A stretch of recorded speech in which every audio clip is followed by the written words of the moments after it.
दिल्ली में walking pneumonia का कहर, प्रदूषण बना बीमारी का बड़ा कारण। दिल्ली में बड़े वॉकिंग निमोनिया के मामले।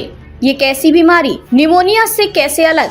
दिल्ली की जहरीली हवा अब सेहत पर भारी पड़ने लगी है। बढ़ते प्रदूषण के बीच वॉकिंग निमोनिया के मामलों में अप्रत्याशित वृद्धि देखी जा रही है।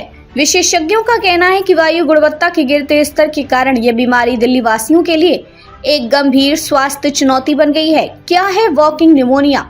वॉकिंग निमोनिया एक हल्के प्रकार का निमोनिया है जो माइक्रोप्लाज्मा निमोनिया नामक जीवाणु से होता है। ये बीमारी अधिकतर उन लोगों को प्रभावित करती है जिनकी प्रतिरक्षा प्रणाली कमजोर होती है। इसे साइलेंट निमोनिया भी कहा जाता है क्योंकि यह हल्के लक्षणों के साथ प्रकट होता है और अक्सर मरीज को अस्पताल में भर्ती होने की आवश्यकता नहीं पड़ती। इस बीमारी का नाम वॉकिंग निमोनिया इसलिए पड़ा क्योंकि 1930 के दशक में डॉक्टरों ने पाया कि इससे पीड़ित लोग सामान्य दिनचर्या जारी रख सकते थे। हालांकि ये बीमारी बिना इलाज के जटिल रूप ले सकती है। प्रदूषण के कारण वॉकिंग निमोनिया के मामले क्यों बढ़ रहे हैं? दिल्ली की वायु गुणवत्ता पिछले कई दिनों से गंभीर श्रेणी में है।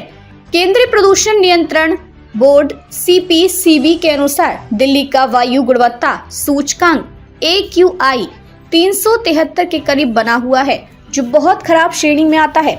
प्रमुख प्रदूषक PM 2.5 और PM 10 जैसे महीन कण हैं जो सांस के जरिए फेफड़ों में पहुंच जाते हैं। नाइट्रोजन डाइऑक्साइड लंबे समय तक इसका संपर्क फेफड़ों में सूजन और संक्रमण की संभावना को दोगुना कर सकता है।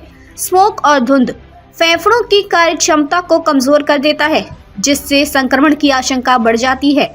लक्षण क्या हैं? वॉकिंग निमोनिया के लक्षण सामान्य फ्लू से मिलते जुलते होते हैं।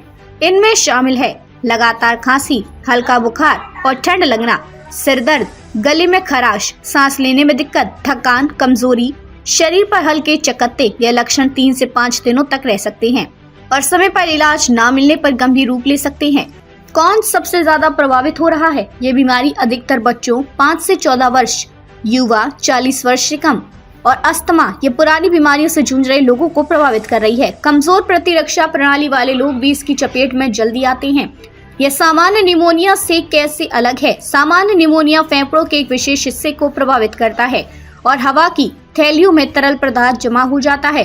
इसके परिणाम स्वरूप सांस लेना मुश्किल हो जाता है। वहीं वॉकिंग निमोनिया हल्का होता है और पूरी तरह से फेफड़ों को संक्रमित नहीं करता। हालांकि प्रदूषण के कारण इसके लक्षण गंभीर हो सकते हैं। रोकथाम और बचाव के उपाय। फ्लू वैक्सीन, हर साल फ्लू से बचाव के लिए टीका लगवाएं। स्वच्छता का ध्यान, नियमित रूप से हाथ धोएं। स्वस्थ जीवन शैली, पर्याप्त नींद, पौष्टिक आहार और व्यायाम करें। मास्क का उपयोग, प्रदूषण और वायरस से बचने के लिए मास्क पहनें। भीड़भाड़ वाले स्थानों से बचें, खासकर स्कूल, कॉलेज और अन्य सार्वजनिक स्थानों पर सतर्क रहें।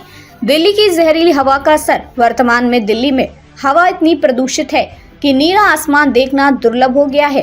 हर ओर धुंध की परत और जहरीली गैसें हावी हैं। PM 2.5 स्तर ये महीन कण फेफड़ों तक पहुंचकर गंभीर बीमारियां पैदा करते हैं। स्मोक यह दृश्यता को घटाने के साथ साथ सांस की बीमारियों को बढ़ा रहा है। चिकित्सीय उपचार क्या है? एंटीबायोटिक्स जीवाणु जन्य संक्रमण के लिए डॉक्टर एंटीबायोटिक्स लिखते हैं। लक्षणात्मक देखभाल, यदि ये वायरस से फैल रहा है तो केवल लक्षणों का इलाज किया जाता है। चिकित्सीय परीक्षण, फेफड़ों की स्थिति जानने के लिए एक्सरे या शारीरिक परीक्षण किया जाता है। क्या कह रहे हैं विशेषज्ञ? डॉक्टरों का कहना है कि प्रदूषण की समस्या को हल करना ही इस बीमारी की बढ़ती रफ्तार को थाम सकता है। साफ हवा और पर्यावरणीय सुधारों के बिना यह समस्या और गंभीर हो सकती है। दिल्ली की सरकार और प्रशासन को इस स्थिति को नियंत्रित करने के लिए त्वरित और ठोस कदम उठाने होंगे। प्रदूषण कम करने के उपायों के साथ साथ लोगों को जागरूक करने की जरूरत है ताकि वॉकिंग निमोनिया जैसे खतरों से बचा जा सके। वॉकिंग निमोनिया जैसे मामलों की बढ़ती संख्या हमें चेतावनी दे रही है कि अगर प्रदूषण पर काबू नहीं पाया गया तो ये संकट और गहरा सकता है।